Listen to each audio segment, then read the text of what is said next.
gives me a little bit better. All right. So, is it pronounced Helen? Just to be It clear. is, yeah. I My just want mom just spelled it a little different. She's Helen also, so to. just spelled it a little different. I hear you. My mom named me something that can't nobody say. It's Taryn. Say it, pronounce it for me. Taryn. It's like Karen, but Taryn. with a T. Got it. Taryn. So, Okay, got it. huh. Yep. All right. So, what type of degree is required for your position? Believe it or not, I have a degree in elementary education with an emphasis in curriculum and instruction. So all my degrees have just been in education based. I'm in school right now for it's still education based, but with an emphasis on technology. So I'm getting my EDD on in curriculum and instruction with that emphasis in technology. So That's awesome. yeah, it's cool. So, outside of what's listed on your now percentage, what you have to do every day, do you have any other responsibilities? Yes, all the things I had to do last year on top of the new stuff that I have to do this year, is really there. At my school, it's I manage a lot of different hats all at the same time, partly because I'm just good at it, and partly because you want to support the students and the teachers here in the building. So when you see things that need to be done, um, I can just get them done. Like it's a big deal sometimes, but it's got to happen. You know what I mean? Oh, absolutely. I got this. It's cool. Yep. Hold your horses. So, what are some typical daily activities for your job? Okay. Oh, I lost you for a second. Uh-oh. There you are. Okay, sorry. Um, so I think I'm gonna give you just the rundown of like today, what happened today. So when I first walked in the building, I had a meeting with a teacher who met me in the parking lot and was having a crisis. And I was like, of course, let me just put my things down and run to your classroom. So, so that's how my day started this morning. And sometimes that happens, like teachers or principal or admin, somebody will find me, just as I'm walking in the building because some emergency needs to occur or Right. something I need to take care of. So that happens. But then I'm off to broadcast. So the kids are in the building, and then we have broadcast, and I'm supporting in that role. And whatever needs to occur. Most of the time, our broadcast kids can handle it, but every now and then there's a snafu in the technology, and we just need to process and hopefully get it back up and running. If not, we need to pivot and be ready to move in that direction. So I'm always available to them for that 20 minutes, 30 minutes of time. And then it is really just about what the school needs. So maybe I'm off to a meeting, on Mondays are our PLCs. So I might be floating in and out of those PLCs. I might be meeting with a teacher. Um, Today I had a couple of different meetings that I didn't know I was going to have. So it was to support a school initiative. So, I mean, we have a winner. So tomorrow the winner is going to be announced. We have a Aw, school-wide initiative on a competition, like a star board competition. So each grade level competes in various categories. And then so we awesome. have a winner.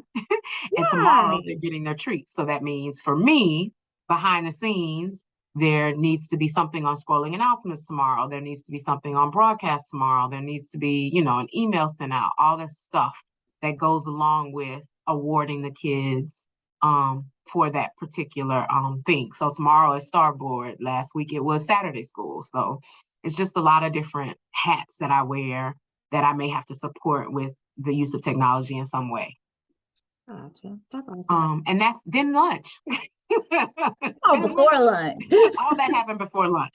Then Wow. after lunch, I met with teachers in regards, and you guys probably are experiencing the same thing where we had some new hires that came kind of after the school year started, and they need to be caught up to speed. And so, in various capacities, I met with a teacher.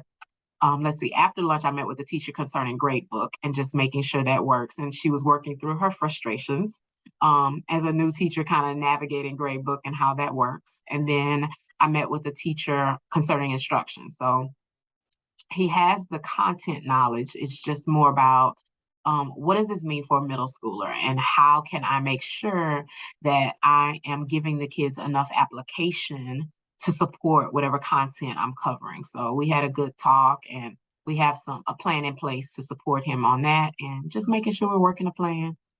Oh, And then what did I do after that?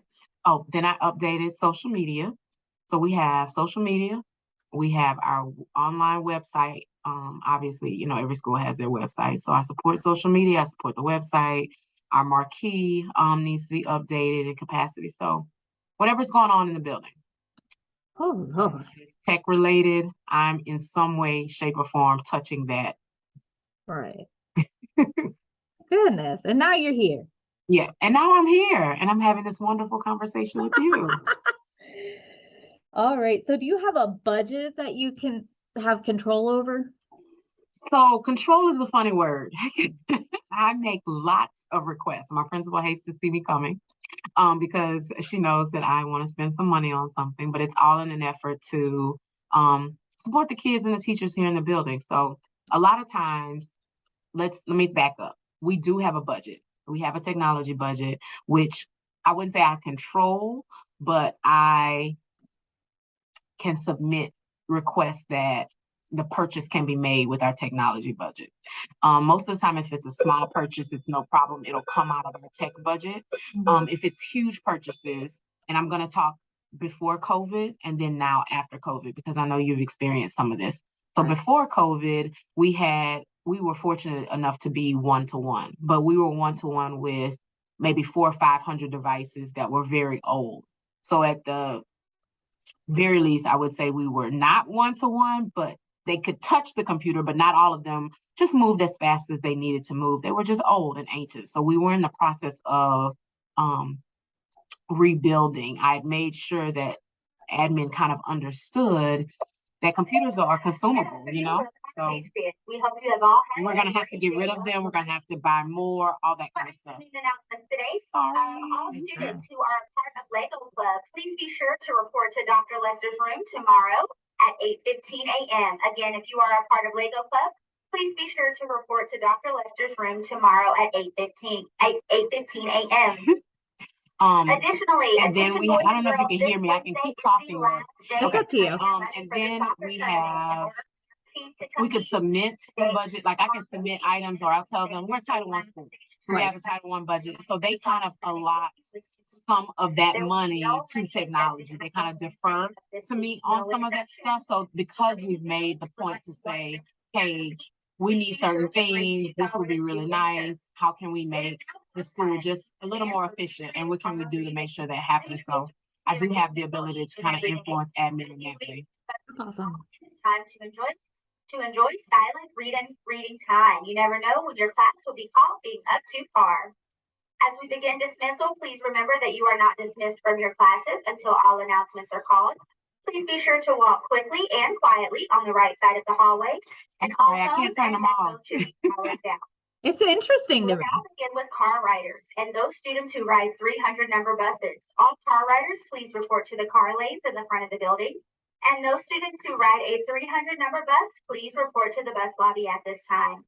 Again, all car riders and those students who ride 300 number buses, you are dismissed at this time. I want to join Lego Club.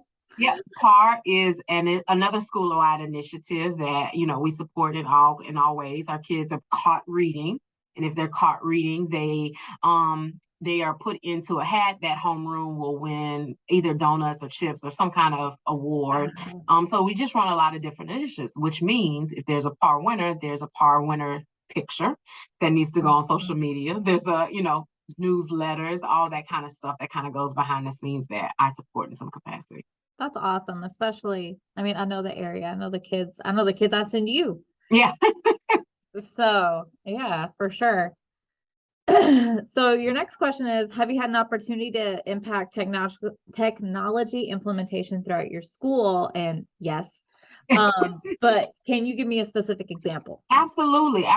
Again, we're talking pre-COVID because things have kind of changed a little bit post-COVID. One of the things that I brought to admin's attention is that we needed those Microsoft adapters. So we actually already had them in the building when they brought them here from the county. And that was just one thing that we just it untethered our teachers from sitting behind their desk. That was the big thing. Get away from the desk. What can we do And that was one thing that we kind of purchased. And then moving those devices, that adapter, into other areas in the building, making sure our media center had them, making sure the cafeteria had them. That now becomes a teaching space. You know, if you have it, that teacher can come in for 10 minutes, let the kids do what they need to do, and then you can move out of the media center quickly and easy and just efficiently. So that's one example of how we just implement technology in our building.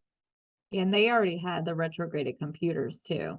Yep. And Meanwhile, then, us in elementary school, yes, isn't that crazy? it's not, man. It was awful. Yeah. So glad that computer is gone. Yeah. That's awesome, because personally, I know how awesome it is to be able to pick up my computer, walk wherever I want, still do things on the screen. I love it. Yeah. Absolutely love it. It's just a game changer. It's a game changer. Absolutely. And having another camera on it, was awesome. Yep. It's a game changer. Also, we had I had the ability to support teachers again, because I can because we're a Title I school, there's a tech budget, so to speak, or a way that I can influence admin to purchase school-wide subscriptions. So making sure that teachers are having access to what's new and kind of upcoming things that the kids are going to like, it was a game changer as well. You know, being able to offer them GimKit. I'm not sure if you're familiar with that, but GimKit, it really speaks to the kids. So I'll give you a little bit and you kind of understand what this means. The kid is still a review game, right? It's still multiple choice questions. It's still all that stuff that you would give a student, but the child has an opportunity. Elena, go run around. The child has an opportunity now when they play the game to actually take points away from another student. So it becomes real competitive. And kids like that kind of stuff, you know, oh, I can throw this, you know, this bomb or this whatever to manipulate the game, which makes it exciting for the kids, but also exciting for the teachers. They're engaged, so the kids are, you know, having a good time and learning as well. Yeah. So that was just one way that we can, you know, let's not just save that for one person, but everybody can have that. Right. When you plan for it. I think I've heard of something like that. It's really cool. Yep. Do you guys have a technology committee? We do.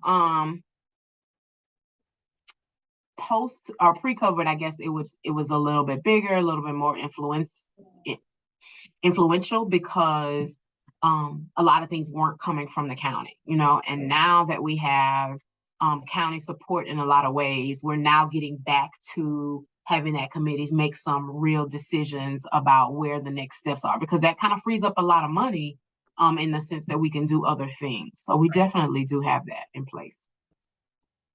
And that's like with the media specialist. Okay, patrons, listen up for our first round of buses. Please be reminded to look at the chart outside the building to locate your bus.